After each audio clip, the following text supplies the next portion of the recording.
Hey everyone, welcome back to The Explainer. Today, we're jumping straight into Chapter 3 of a math curriculum that literally turns geometry on its head. If you've ever found yourself staring at a page full of angles, degrees, and abstract shapes, kind of wondering how any of it connects to the real world, you are absolutely going to love this. We're going to break down this brilliantly structured chapter that takes something as purely abstract as an angle and turns it into something you can literally feel. So let's just dive right in. Think about it for a second.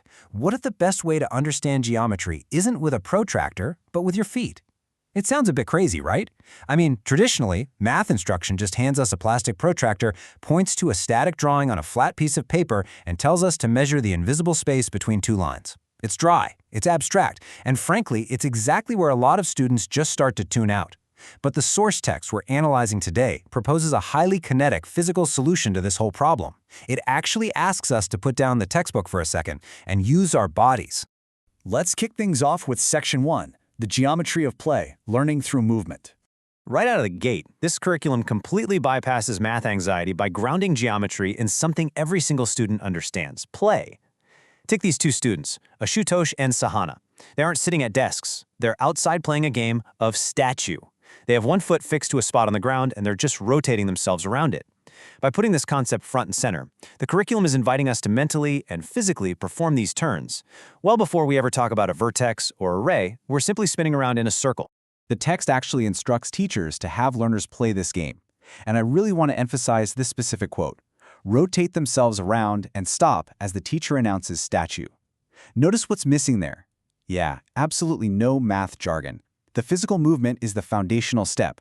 The learners are just asked to notice how much they've turned with respect to where they started. And this is so brilliant because it establishes the core definition of an angle, which is just a measure of rotation, entirely through muscle memory. Moving right along to Section 2, fractions as moves, physical turns. Once that physical sensation of turning is locked in, the chapter naturally introduces mathematical fractions. It gives us this wonderful, totally relatable visual of a giant Ferris wheel. Just imagine the physical sensation of riding one of those.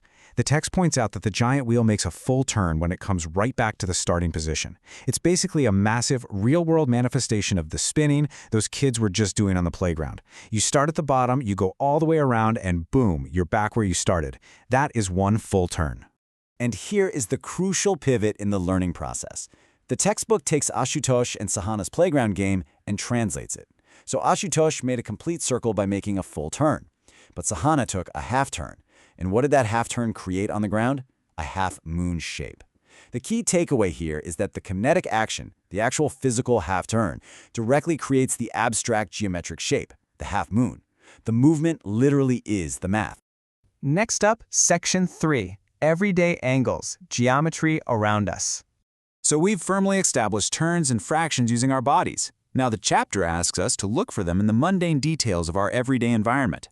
The text prompts learners to identify objects that involve turns, providing this fantastic little list: water taps, doors on their hinges, kitchen tongs, a pair of scissors, clothes clips, and even the cover of a file. Think about how you interact with these things. Opening a door is just making a fractional turn on a hinge. Using scissors involves two blades turning away from each other and then coming back together. This rapidly cements the real-world relevance of what we're learning. Geometry isn't just trapped in the classroom, it's on your clothesline, it's in your kitchen sink. Then, the text asks a very specific question to spark some active learning. Do any of the objects we just mentioned make a full turn? Think about it for a second. Can a pair of scissors make a full turn? Definitely not. What about a door on a hinge? Usually no. But a water tap? Depending on the tap, absolutely. By asking us to categorize these familiar items by the maximum possible turn they can make, the material is constantly forcing us to visualize fractional rotations. All right, let's get into Section 4, straws and fans, math vocabulary. This is the exact moment where all that playtime finally solidifies into formal mathematical vocabulary. The textbook introduces a character named Pragya, who comes up with a wonderfully clever trick to physically build an angle measuring tool out of everyday items. First, you take a green and a yellow straw and join them together with paper clips.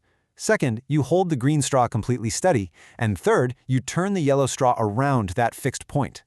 It's such a brilliant illustration of the concept in action. By physically manipulating these joined straws, where the green straw is locked in place, representing our starting line, and the yellow straw is moving away from it, the totally abstract concept of an angle becomes a tangible object you can actually hold in your hands. This is the precise moment physical turning becomes an angle. Now that we've got our physical tool, we can start giving names to specific turns. The textbook maps the physical turn to its formal name with absolute clarity. A right angle is defined simply as a quarter of a full turn. Think back to the spinning game or the Ferris wheel. If you only go 1/4 of the way around, that precise amount of rotation, that specific fraction of a turn, is formally called a right angle. Once that baseline is set, the rest of it is honestly so intuitive. The source material tells us that if you make less than a quarter turn, like if the yellow straw doesn't quite make it to the 1/4 mark, it's an acute angle. Again, we're building the formal vocabulary by relating it directly back to those fractional physical movements we've already been practicing. To round out the foundational trio, the text defines an obtuse angle.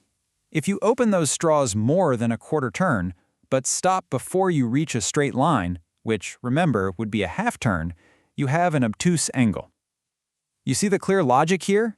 The textbook doesn't just hand you a random list of degrees to memorize. It gives you a physical limit, a quarter turn and a half turn, and asks you to judge where your straw is positioned between those two limits. Finally, we hit Section 5, Measuring the Abstract, Fractions in Action. So we have the vocabulary to describe these angles, and now it's time to measure them in a slightly more sophisticated way. Look at this elegant progression. Instead of just 2 straws, the text guides learners to create a folded paper fan. This is beautiful because it combines everything into a single tool. The act of folding the paper creates deep creases. When you attach sticks to the ends and open the fan, those creases act as physical, visible subdivisions of your turn. You're turning, you're visualizing the fractions, and you're creating an angle, all at the exact same time. Because the fan has these segmented creases, the textbook pulls off something incredibly sneaky and brilliant. It sets the stage for adding fractions without overwhelming the student whatsoever. The text asks students to guess the measure of turns, combining measures like a 1/4 turn plus a 1/8 turn to equal a 3/8 turn. Because the student is physically counting the folds on the fan they literally just made, they're doing complex fraction addition visually and physically way before they ever have to do it on a chalkboard. And that wraps up today's explainer. We've gone from playing statue on the recess yard to calculating fractional turns of obtuse angles, all without ever losing that tangible, physical connection. It really leaves us with the provocative thought. If something as supposedly abstract as an angle is truly just a physical turn, what other complex abstract math rules are really just physical movements waiting for us to discover them? Think on that the next time you open a door or ride a Ferris wheel. Thanks so much for joining me on this explainer. Keep learning, and I'll see you next time.